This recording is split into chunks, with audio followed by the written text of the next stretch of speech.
at-risk and homeless youth across the nation. So I started at the University of Alberta in 2005.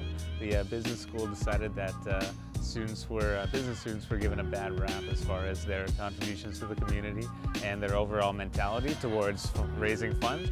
So this year, the McMaster effort, we are choosing to support the Good Shepherd Centers, in particular their youth services division called Notre Dame House. Now this is a youth hostel that is the only youth shelter in the city, and it takes kids in off the street aged 16 to 21 and gives them shelter, food, guidance for 6 weeks, teaching them life skills like how to cook, clean, how to find a job, work a budget, build a resume, and also gives them some rehabilitation help as well as some medical treatment as well. So it's a full 6-week program. I believe we are disconnected from the realities of homelessness, especially on McMaster campus. I don't think it's the fault of the school. I think it's sometimes the fault of the individual. People they take their time to get to know the social aspects of a city, but not the economic ones. 5 Days for the Homeless is a good way for people to become a little bit more connected to what's actually happening in their city. And the McMaster students are trying to speak up about it, so it's an effective campaign, and yeah.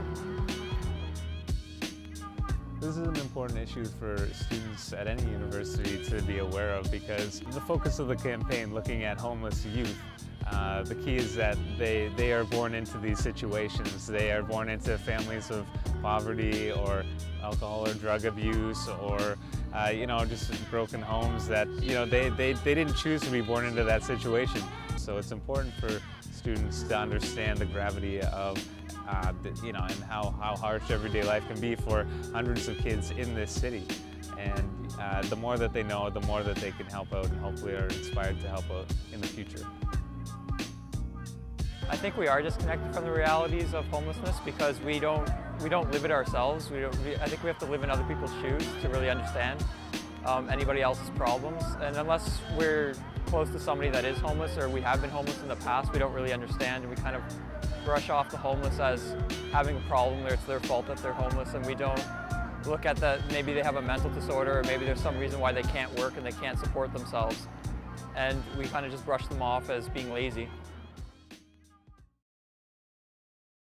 What made me want to volunteer for this event is that it's a great cause, and living in Hamilton, you really see the effects of poverty and homelessness on people.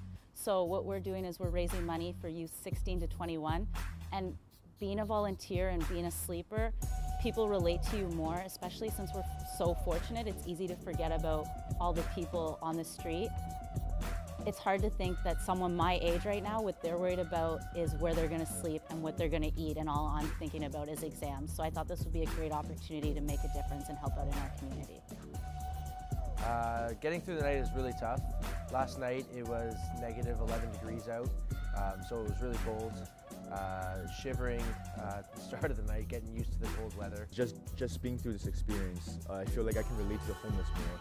As every single day I'm wearing the same clothing, sleeping outside, not having a place to sleep, not having any money on me. And it just feels like I can relate to them more, I can understand them more. And at the same time, through this experience, I had the chance to go through the Notre Dame house, where I had the opportunity to actually see homeless youth that actually go to the shelter place to get food. But all of us here are pretty DTS, down to snuggle, so with each other's help we get through the night.